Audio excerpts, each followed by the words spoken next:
सोडून गेलो होतो ना तसंच्या तसं आहे बघा, काही एक बदल झाला नाहीये. तीच बिल्डिंग, तोच रंग. हा, पार्किंगला तर पैसे द्यावे लागतात एवढाच काय तो फरक, बाकी सगळं सेम टू सेम आहे. कधी आलात? हा नाही, मलाच ऍक्च्युली यायला उशीर झाला, पण काय करणार आहोत, ट्रॅफिकमध्ये अडकलो होतो. हो नाही, आपण दोघंच नाही, ऍक्च्युली बरीच लोक येणार आहेत. हो नाही हो, मी सगळ्यांना मेल केला होता ना, टेन्शन घ्यायची गरज नाहीये. अरे मित्रा, मोबाईल बंद कर ना. नाही अरे, तू नियम विसरलेस आपला. कट्ट्यावरती कामाच्या गप्पा किंवा मोबाईल चालत नाहीत, इथे फक्त आपलं विश्व असतं. राईट? थँक्स यार. मग काय चाललंय सध्या? तुम्ही मला ओळखलं नाहीयेत का? अहो असं काय करताय? नाही म्हणजे बरीच वर्ष झाली आपल्याला भेटून, पण तरीही. ओके, मी रोहित भोपटकर. नाही, भोप्या, केतकी, दिप्या. आता आठवलं ना? कसं आहे ना, कट्ट्यावरती तुम्ही तुमच्या नावाऐवजी निकनेमनीच ओळखले जातात.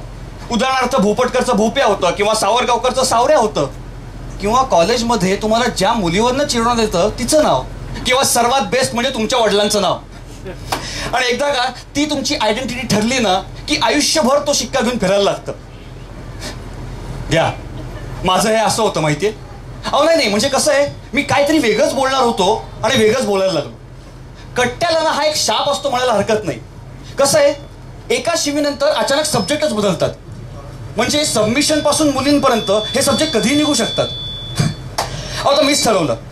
मी काय विचार केला, म्हटलं नेहमीच ऑर्कुटवरती स्क्रॅप टाकणं किंवा फेसबुकवर जाऊन फोटो लाईक करणं, ह्याच्यापेक्षा एकदा भेटावं ना. आणि अशा भेटीला कॉलेजचा कट्टा ह्याच्याशिवाय दुसरी कुठली चांगली जागा मिळणार हो? नाही येतील. अहो मी सगळ्या लोकांना व्यवस्थित मेल केला होता, वेळही कळवली होती, जागा तर सगळ्यांना माहितीच आहे. आणि काम करू, सगळेजण आले ना की समोर दिन्याकडे जाऊ आणि मस्तपैकी आपला चहा आणि बन मस्का मारू, नेहमीचा फूड. हा नाही, तेही कारण देतील, ट्रॅफिकमध्ये अडकलेले असतील, सो येतील. कसं आहे ना हो, मेल केला, वेळ सांगितली, तरी मराठी माणूस आहे, उशीर करणं हे वेळ केल्यावर त्याच्या रक्तातच म्हणायला हरकत नाही. त्यामुळे येतील. थोडीशी वाट बघायला पण हरकत नाही. घ्या, नाम लिया शैतान हाजीर. हा कैवल्य तेलन, नाही म्हणजे केटी. त्याचा एक गमतीदार किस्सा तुम्हाला सांगतो. याचं नवीन निकनेम आहे केक्स. हे का पडलं तर हा ऑनसाईट आला होता मध्ये. तो पहिल्या दिवशी म्हणाला, हॅलो सर, आय एम कैवल्य तेलन. त्याच्या पुढचे 5 दिवस कैवल्य म्हणायचं कसं एवढंच सांगत होतं ऑफिसमध्ये. मग त्या दिवशी त्यांनी ठरवलं, माझं इथलं नेम केट्स. हे केट्स, तू. Yes sir, I shoot you an email tonight. हा, आणि उद्या आपण बोलूच यात. Yeah, will sort it out definitely. Okay, have a good night, see ya, bye. नमस्कार भोपटकर, काय म्हणताय? मी आरामात, पण तू आजही यायला उशीर केलायस. अरे मित्रा, काम होतं यार, परवा. कामाच्या गप्पा कट्ट्यावर नाही. तरी तुला माहितीये, त्याला मोठी माणसं राहू तुम्ही. नाही एकदम चकाचक फॉर्मल्स वगैरे, आता एकदम काहीतरी I will shoot you an email वगैरे. चायला 3-3 वेळा ऑनसाईट जाऊन आलास ना तू. भारी आहे यार. पण तरी यार केटी, म्हणजे कसं आहे ना, जरा पैसे देऊन मोबाईल घेतला असतास ना तर बरं झालं असतं. ऍटलीस्ट बटन एक्सरसाइज म्हणून तरी मिळाली असते रे. एक मिनिट, टचस्क्रीन नाही म्हणतात का भाऊ तुला? तेच रे. आणि म्हणजे माझं कौतुक करतोयस की माझी? माहिती. पण तुला खरं सांगू, या कंपन्या आपल्याला हे लॅपटॉप किंवा मोबाईल का देतात, तो 24 तास कामाला जुमता यावं म्हणून, बाकी काही नाही. खरे रे, म्हणजे मोठी लोक नाही, मोठं माकड करून ठेवले असं म्हण. खरंय. तुला सांगू का बोब्या, कधी कधी वाटतं ना पळून जावं कुठेतरी. पण कसं आहे, स्वतःहूनच स्वतःच्या पायावर धोंडा मारून घेतलाय ना IT मध्ये येऊन, त्याचीच ही सगळी लक्षणं आहेत. IT करत करत पुरता ITत रमलोय. IT करत करत पुरता ITत रमलोय. हे हवं ते हवं, पळून पळून दमलोय. अहो गप्पा आणि भांडणं जिभा कोरड्या पडायच्या. समोरून जाणाऱ्या मुली महिने डोक्यात असायच्या. सुखदुःखाचे डबे खात किती वेळ बसलोय. गेले कित्येक दिवस कट्ट्यावर कुठे जमलोय. IT करत करत पुरता ITत रमलोय. पूर्वी दिन्याकडचा वडापाव देखील आपलासा वाटायचा. कधी भेळ, कधी पाणीपुरी, मस्त बेत जमायचा. आजकाल 5 स्टार सोडून कधी कुठे दिसलोय. धुंद होऊन दंग गर्दीत रात्रभर बसलोय. आयटी करत करत नुसता आयटीत रमलोय. मनापासून जगलो ना त्याला खूप वर्ष झाली. मनापासून जगलो त्याला खूप वर्ष झाली. अख्खं जग फिरलो पण ती मजा नाही आली. घाणेरड्या विनोदांवर स्वार्थापायी हसलोय. कारण नसताना थकलेल्या आई बापावर रुसलोय. आयटी करत करत पुरता आयटीत रमलोय. अहो गाभाऱ्यात जाऊन रडायचंय पण देव साला बघतच नाही. गाभाऱ्यात जाऊन रडायचंय पण देव साला बघतच नाही. कारण पायरीवरून नवस बोलण्या पलीकडे आम्हाला वेळच नाही. पैसा पैसा म्हणत म्हणत अगदी पुरता फसलोय. पैसा म्हणत म्हणत अगदी पुरता फसलोय. भीती वाटते आरशात कधीपासून लपलोय. आयटी करत करत पुरता आयटीत रमलोय. आयटी करत करत पुरता आयटीत फसलोय. खरं यार. हे हाय व्हॉट्सअप. हाय कधी आलात? अगं आत्ताच आलो. आणि काय करत होता दत्ता? इथे ना एक जाहीर सभा चालली होती. केटी सरांचं रडगाणं. एक गप्प वैस भोप्या. इथे जे सांगतोय ते खरंच आहे. आणि पहिली गोष्ट इथे येण्यासाठी मी 2 मीटिंग्स कॅन्सल करून आलोय. माहितीये तुला? एक प्लीज. तू इथे जर का कामाच्या गप्पा करणार असशील ना तर मी लगेच घरी निघते. ओके? मग काय ग तुला माहिती आल्यापासून रडतोय. साल्या तुझं तरी बरं आहे. माहितीये 3 वेळा ऑनसाईट जाऊन आलायस तू. हा नाही माझ्याकडे बघ जरा. अरे गेले 3 वर्ष एकाच कंपनीत चढतोय रे मी. आत्ता कुठे माझा व्हिसा प्रोसेस करणार आहेत ते. बरं मला थांबवायचं आणि स्वतः चालू व्हायचं. सॉरी. बाय द वे भोप्या तुझ्यासाठी एक सरप्राईज आहे. सरप्राईज? केतकी येते. केतकी? एवढं मोठं प्रश्नचिन्ह? तीच ती माझ्या शेजारी बसणारी केतकी. आठवतेय ना तुला? कोण? ओ हो केवढी ती नाटकं. सबमिशनच्या जावाखाली फिरायला जायचास आणि तुला एकदा रेड हँड पकडलंही होतं चाट खाताना. आणि तुमचे हे सगळे किस्से ऐकून भाऊ आम्ही चाट पडलो. गप्पा बस यार. Come on. पुन्हा एकदा तोच कट्टा. त्याच गोष्टी त्याच गप्पा. इथे बसण्यासाठी बुडवलेली शेकडो लेक्चर्स आणि कॉलेजच्या वेळात पाहिलेले अनेक पिक्चर्स. टाइमपासच्या बदल्यात मास्तरांचा खाल्लेला रट्टा. पुन्हा एकदा तोच कट्टा. त्याच गोष्टी त्याच गप्पा. मैत्रिणीला लिहिलेलं ते विशेष पत्र आणि ज्याने मदत केली तोही इथलाच मित्र. अजून आठवते तिथे झालेली ती थट्टा. पुन्हा एकदा तोच कट्टा. त्याच गोष्टी त्याच गप्पा. इथे असतात अनेक कलाकार गायक आणि वादक. अहो इथे असतात अनेक कलाकार गायक आणि वादक. इथेच तर तयार होतात प्रेम करणारे साधक. आठवतो तिच्या भावाने गालावर ओढलेला पट्टा. पुन्हा एकदा तोच कट्टा. त्याच गोष्टी त्याच गप्पा. नाटकासाठी सुट्टी वगैरे इथेच काढायचो परमिशन्स. 40 विषयांची केलेली अविरत सबमिशन्स. मित्रांच्या डब्यातला खाल्लेला कुछ मीठा कुछ खट्टा. पुन्हा एकदा तोच कट्टा. त्याच गोष्टी त्याच गप्पा. आपला मैतर तर सगळा इथेच आहे सामावलेला. विश्वास वगैरे म्हणतात तोही इथेच आहे कामावलेला. कॉलेजची सगळी वर्ष गिरवला हा एकच कित्ता. पुन्हा एकदा तोच कट्टा. त्याच गोष्टी त्याच गप्पा.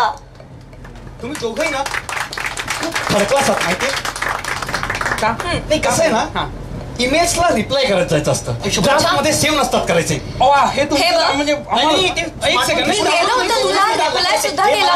ऐकायचं नाही कारण कसं नाही काही. हे आहे केतकी. हाय काय म्हणताय? हाय केतकी. हाय. हे काय आणलेस तू आमच्यासाठी गिफ्ट? नाही रे मध्यंतरी मी पेंटिंग केलं म्हणलं फ्रेम करायला टाकावं म्हणून आणलं. पहिलं भारी राव. तुला अजूनही सगळं करायला वेळ मिळतो? का नाही इट्स माय हॉबी आहे. हे कसं बघायचंय? पण म्हणजे फ्रेम करून काय करणार याचं? काय करणार काय तुझ्या लग्नात रुखवतात ठेवणार. कम ऑन यार. Can't help it dude. मग केटी सर काय म्हणताय? मॉल मध्ये दिसला होता त्या दिवशी. संसार काय म्हणतोय तुमचा? मस्तपैकी वाईट. काय वाईट का? अगं म्हणजे इंजिनिअरिंगचे 40 पेपर तुला एकत्र द्यायला बसवलं तर तुझी काय गत होईल? असं काही नसतं. असं काही नसतं काय. आणि तुमच्या बायकांचं शॉपिंग म्हणजे डोक्याला ऍक्च्युअली शॉक असतो. काही. त्या सांजेला तिला पाहून एकदम धन्य मी झालो. त्या सांजेला तिला पाहून एकदम धन्य मी झालो. स्वर्ग म्हणजे रे काय असे ते एकदा पाहून आलो. मोहमधाचे रिचवून प्याले रंग नशेचे ल्यालो, मोहमधाचे रिचवून प्याले रंग नशेचे ल्यालो, मनोभावेती मुहूर्त न्याळून वसुंधरेवर आलो, स्वर्ग म्हणजे रे काय असे ते एकदा पाहून आलो. अहो कोणास ठावे काय जाहले मजला पाहता पाहता, कोणास ठावे काय जाहले मजला पाहता पाहता, लवता लवता तिची पापणी झालो तिचा मी चाहता, मीनाक्षीच्या नजरक्षरांनी पुरता घायाळ झालो, स्वर्ग म्हणजे रे काय असे ते एकदा पाहून आलो. हव्या हव्याशा आठवणीत त्या स्वप्नभंगाला भ्यालो, अहो हव्या हव्याशा आठवणीत त्या स्वप्नभंगाला भ्यालो, मनमोहकशा त्या लालीमध्ये चिंब भिजून आलो, स्वर्ग म्हणजे रे काय असे ते एकदा पाहून आलो. बोल लाजरे त्या ओठांवरचे दवबिंदूच ते थरथरणारे, बोल लाजरे त्या ओठांवरचे दवबिंदूच ते थरथरणारे, मन माझे हे पद्मासारखे हळुवार सहज उमलणारे, देवाच्या त्या करणीवरती साष्टांग नमून आलो, स्वर्ग म्हणजे रे काय असे ते एकदा पाहून आलो, स्वर्ग म्हणजे रे काय असे ते एकदा पाहून आलो. आणि तुम्हाला तो वर्गात काढलेला फोटो आठवतोय का? तो लेक्चर चालू असताना काढलेला का? परफेक्ट. म्हणजे त्या बबनच्या लेक्चरच्या वेळेस. अगदी खरं. आणि भोप्या तुझ्याकडे काय कुठे हरवला? कुठे हरवला साहेब? नाही म्हणजे अंदाज आहे मला, पण मित्रा थोरांनी असं म्हणून ठेवलेलंच आहे, एक गेली की दुसरी येते. हा बस बस बाबतीत बोलतोय. हे कप रे थर्ड क्लास. हा सर बोलतो ते. काय मुलं आहेत राव, क्षणात एक तर क्षणात दुसरं. कसं जमतं त्यांना हे सगळं वागणं? आम्हाला नाही बुवा जमत असं वागणं. खरंय तुझं. शिक्षण, लग्न, संसार, पोरं बाळ या चक्रात आपल्याला हवं तसं कधीच काहीच घडत नाही. करायचं असतं एक, होतं भलतंच. बरोबर आहे तुझं. म्हणजे या लोकांना टेन्शन येत नाही असं नसतं ग, पण यांचं टेन्शन ना आयदर मित्रांमध्ये संपतात किंवा बाटलीत उतरतात. नाही ग, पण तरीही एवढं मात्र मी बघून ठेवलंय, एवढं मात्र मी बघून ठेवलंय, लोकांच्या बाबतीत रस्ता असतो सरळ सोट ठराविक शिस्तशीर, आणि आमच्याच रस्त्यात मेले खास खळगे, आड विहिरी आणि आडवे तिडवे खांब. लोकांना नसतात प्रश्न, नुसतीच उत्तर. आमच्याच मनात मात्र कुठलाच प्रश्न कसा नाही, हाही एक प्रश्नच. लोकांची गणितं पण एकदम सोपी आणि सुटणारी, अधिक वजा बाकीची. आमच्या गणितात मात्र कोडीच न उलगडणारी, 157%. इतरांच्या बागेत पालापाचोळा नसतोच म्हणे, सदैव डवरलेली झाडं. आम्ही कितीही पाणी घातलं तरी एका फुलाचं नाही देणं. इतरांचे चंद्र सूर्य वेळेवर उगवणारे आणि वेळेवर मावळणारे, आम्हाला नसतात चंद्र सूर्य, फक्त घड्याळाचे काटे टिकटिकणारे. इतरांना लागतात वाऱ्याच्या झुळका, मंद सुगंध येतो ओल्या मातीचा. आम्ही बसतो चंदन उगाळत, पण साधा लवलेशही नाही गंधाचा. खरंच मी बघून ठेवलं इतरांना आमच्यापेक्षा सहज पुढे जाताना, आलेला प्रश्न चुटकी सरशी सोडवताना, गणितातली कोडी अलगद उलगडताना, हिरव्या हिरव्या रानाशी मैत्री करताना, सूर्याला अर्घ्य देऊन विनम्र होताना आणि वाऱ्याच्या तालावर धुंद नाचताना. खरंच खरंच मी बघून ठेवलं इतरांना. हो, मी बघून ठेवलं इतरांना.